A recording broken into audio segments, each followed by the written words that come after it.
وضو کو توڑنے والی چیزیں، نمبر 1، مرد یا عورت کے پیچھے سے معمولی سی ہوا بھی خارج ہوئی، وضو ٹوٹ گیا۔ نمبر 2، مرد یا عورت کے آگے سے ہوا خارج ہوئی، وضو نہیں ٹوٹے گا۔ نمبر 3، پیشاب، پاخانہ، ودی، مزی، منی، کیڑا یا پتھری مرد یا عورت کے آگے یا پیچھے سے نکلے تو وضو جاتا رہے گا۔ نمبر 4، دوران وضو اگر ریح خارج ہو یا کسی سبب سے وضو ٹوٹ جائے تو نئے سرے سے وضو کر لیجئے، پہلے دھلے ہوئے اعضاء بے دھلے ہو گئے۔ نمبر 5، بے ہوش ہو جانے سے وضو ٹوٹ جاتا ہے۔ نمبر 6، بعض لوگ کہتے ہیں کہ خنزیر کا نام لینے سے وضو ٹوٹ جاتا ہے، یہ غلط ہے۔ نمبر 7، عوام میں مشہور ہے کہ گھٹنا یا ستر کھلنے یا اپنا یا پرایا ستر دیکھنے سے وضو ٹوٹ جاتا ہے، یہ بالکل غلط ہے۔ ہاں، وضو کے آداب میں سے یہ ہے کہ ناف سے لے کر دونوں گھٹنوں سمیت سب ستر چھپا ہو، بلکہ استنجا کے بعد فوراً ہی چھپا لینا چاہیے کہ بغیر ضرورت ستر کھلا رکھنا منع اور دوسروں کے سامنے ستر کھولنا حرام ہے۔ نمبر 8، رکوع و سجود والی نماز میں بالغ نے کہا لگایا، یعنی اتنی آواز سے ہنسا کہ آس پاس والوں نے سنا تو وضو بھی گیا اور نماز بھی گئی۔ اگر اتنی آواز سے ہنسا کہ صرف خود سنا تو نماز گئی، وضو باقی ہے۔ مسکرانے سے نہ نماز جائے گی نہ وضو۔ مسکرانے میں آواز بالکل نہیں ہوتی، صرف دانت ظاہر ہوتے ہیں۔ نمبر 9، بالغ نے نماز جنازہ میں کہا لگایا تو نماز ٹوٹ گئی، وضو باقی ہے۔ نمبر 10، نماز کے علاوہ کہا لگانے سے وضو نہیں جاتا مگر دوبارہ کر لینا مستحب ہے۔ نمبر 11، غسل کے لیے جو وضو کیا تھا وہی کافی ہے، خواب برہنہ نہائیں۔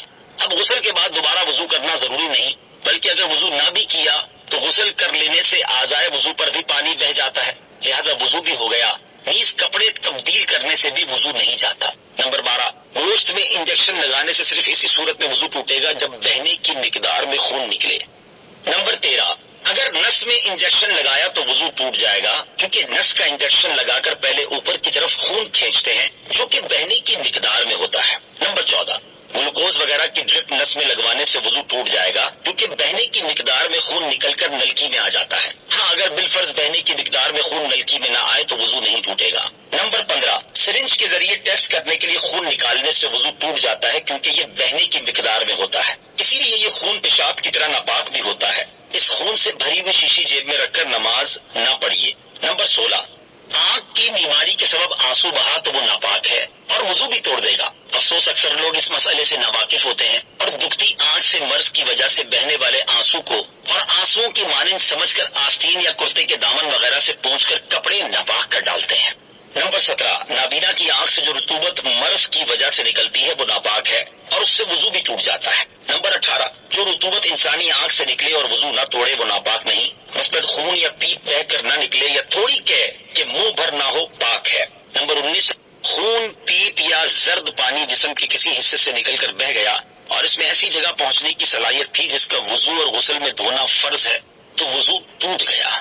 نمبر 20، خون اگر چمکا یا ابھرا اور بہا نہیں، جیسے کہ سوئی کی نوک یا چاقو کا کنارہ لگ جاتا ہے اور خون ابھر یا چمک جاتا ہے، یا خلال کیا یا مسواک کی یا انگلی سے دانت مانجھے یا دانت سے کوئی چیز مثلاً سیب وغیرہ کاٹا، اس پر خون کا اثر ظاہر ہوا، یا ناک میں انگلی ڈالی اس پر خون کی سرخی آ گئی مگر وہ خون بہنے کے قابل نہ تھا، وضو نہیں ٹوٹا۔ نمبر 21، اگر بہا مگر ایسی جگہ نہیں آیا جس کا غسل یا وضو میں دھونا فرض ہو، مثلاً آنکھ میں دانا تھا اور ٹوٹ کر اندر ہی پھیل گیا، باہر نہیں نکلا، یا پیپ یا خون کان کے سوراخوں کے اندر ہی رہا، باہر نہ نکلا، تو ان صورتوں میں وضو نہ ٹوٹا۔ نمبر 22، زخم بے شک بڑا ہے، رطوبت چمک رہی ہے مگر جب تک بہے گی نہیں وضو نہیں ٹوٹے گا۔ نمبر 23، زخم کا خون بار بار پونچھتے رہے کہ بہنے کی نوبت نہ آئی تو غور کر لیجئے کہ اگر اتنا خون پونچھ لیا ہے کہ اگر نہ پونچھتے تو بہہ جاتا تو وضو ٹوٹ گیا، نہیں تو نہیں۔